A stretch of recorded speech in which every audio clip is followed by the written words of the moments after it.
Semantik inkuisitif dalam peribahasa Melayu bertemakan perpaduan dan keharmonian kaum masyarakat Malaysia. Cuba kita perhatikan definisi semantik inkuisitif. Menurut Jalaluddin dalam bukunya yang bertajuk Semantik dan Akal Budi Melayu, beliau telah memperkenalkan semantik inkuisitif iaitu sebagai satu pendekatan yang digunakan untuk menganalisis makna peribahasa dengan menggunakan teori semantik. Semantik inkuisitif sebenarnya merupakan satu proses yang berlaku untuk mendalami maksud tersirat yang terdapat di sebalik ungkapan peribahasa yang akan membawa sekali pemahaman kita kepada falsafah dan akal budi Melayu. Semantik inkuisitif juga merupakan satu konsep pemudaharaan bagi guru-guru mendedahkan pemahaman peribahasa kepada pelajar-pelajar masing-masing. 5 peribahasa Melayu bertemakan perpaduan dan keharmonian kaum masyarakat Malaysia.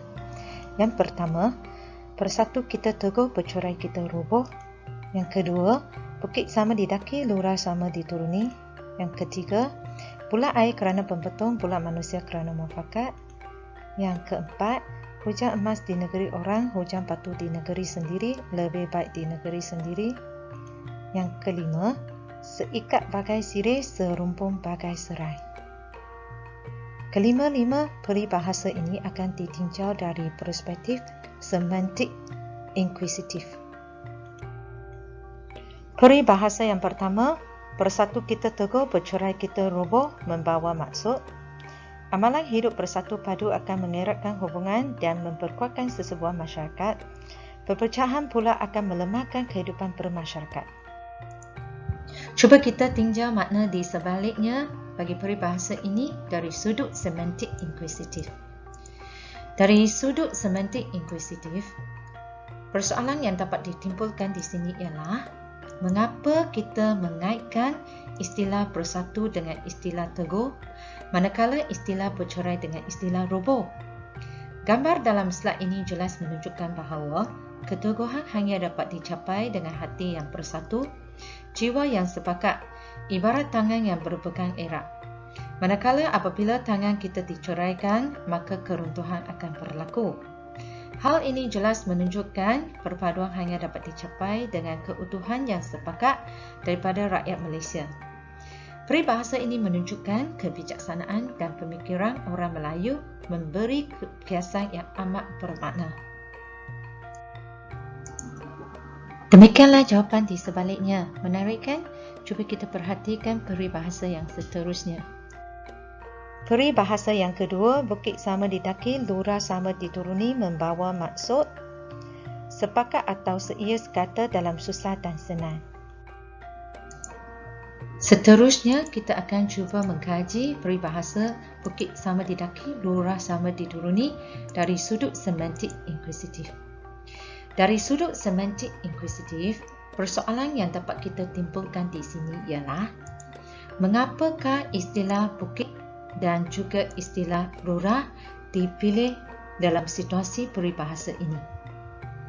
Memang kalau kita perhatikan unsur-unsur alam semula jadi menjadi pilihan masyarakat Melayu bukan sahaja dalam kubalan peribahasa tetapi juga dalam bentuk pantun, puisi dan sajak. Ini merupakan tanda penghargaan masyarakat Melayu terhadap kurniaan Tuhan yang begitu indah sekali. Lurah merupakan sebahagian daripada bukit. Pemilihan ini tepat kerana satu benda alam iaitu bukit dibahagikan kepada dua bahagian, iaitu bahagian daki dan bahagian lurah, yang berjaya menggambarkan suatu situasi perbandingan yang amat memberangsangkan, iaitu bahagian daki digambarkan sebagai kesusahan, manakala bahagian lurah digambarkan sebagai sesuatu yang senang. Mendaki bukit merupakan suatu pergerakan yang memerlukan banyak tenaga. Sebaliknya, menuruni lurah merupakan satu pergerakan yang lebih senang berbanding dengan pergerakan mendaki bukit. Kehalusan dan keunikan peribahasa Melayu jelas digambarkan melalui kebijaksanaan masyarakat Melayu yang mencipta peribahasa. Peribahasa yang ketiga, bulat air kerana pembetung, bulat manusia kerana muafakat membawa maksud. Keputusan bersama secara majoriti atau kata sepakat yang dicapai melalui perbincangan. Peribahasa bulat air kerana pembetung, bulat manusia kerana muafakat. Cuba kita tinjau dari sudut semantik inkuisitif. Dari sudut semantik inkuisitif, persoalan yang dapat kita timbulkan di sini ialah mengapakah istilah air dan juga istilah pembetung dipilih dalam konteks ini. Hal ini disebabkan air tiada bentuk yang tersendiri, tetapi apabila air mengalir melalui pembetung, maka air akan menjadi bentuk bulat. Dalam masyarakat kita, apabila kita mencapai sepakat kata, kita akan menamakannya sebagai sebulat kata. Maka istilah bulat dipilih untuk menggambarkan makna muafakat. Air pula diibaratkan sebagai manusia kerana air dapat berubah bentuk mengikut keadaan sekitarnya. Begitu juga dengan manusia yang dapat menyesuaikan diri dan sentiasa berubah mengikut keadaan.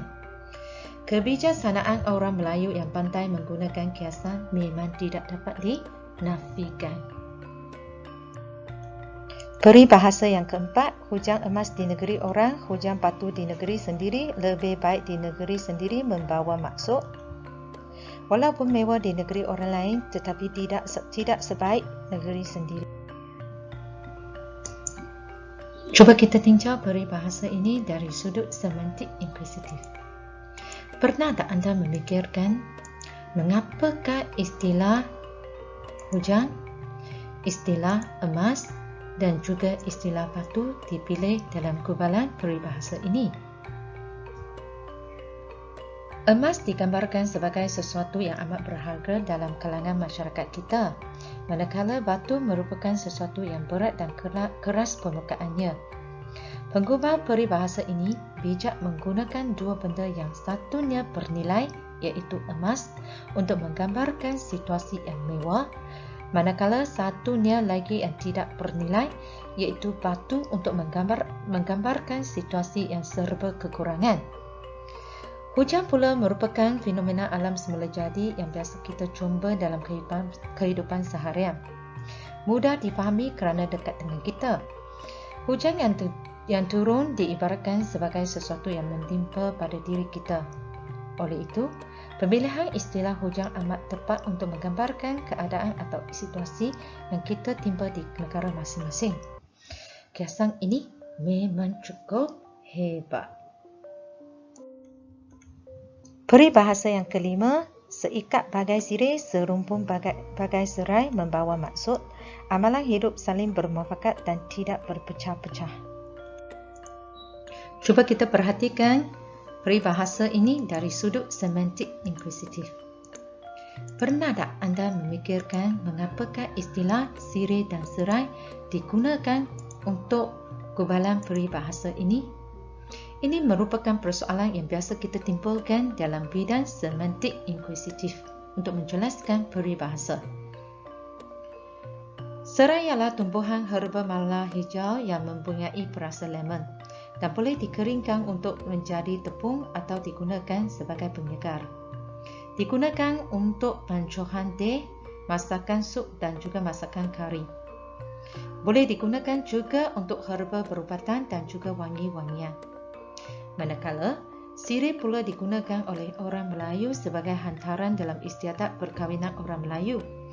Sirih digunakan juga untuk upacara menjampi seseorang dalam proses mengubati pesakit. Sirih juga boleh dimakan bersama-sama dengan gambir untuk mengubati penyakit cirit-birit. Memandangkan kedua-dua tumbuhan ini banyak kegunaannya bagi masyarakat Melayu, tidak kira dalam masakan ataupun sebagai ubat dalam perubatan tradisional, maka sirih dengan serai dipilih sebagai istilah untuk gubalan peribahasa ini. Lebih-lebih lagi, sirih dan serai merupakan tumbuhan yang tumbuh dalam keadaan serumpun atau sesusun yang tidak pernah berpisah. Maka sesuailah menggunakan kedua-dua tumbuhan ini sebagai kiasan untuk menggambarkan permuafakatan dalam kalangan masyarakat Melayu yang tiada berpecah belah. Sekian, terima kasih.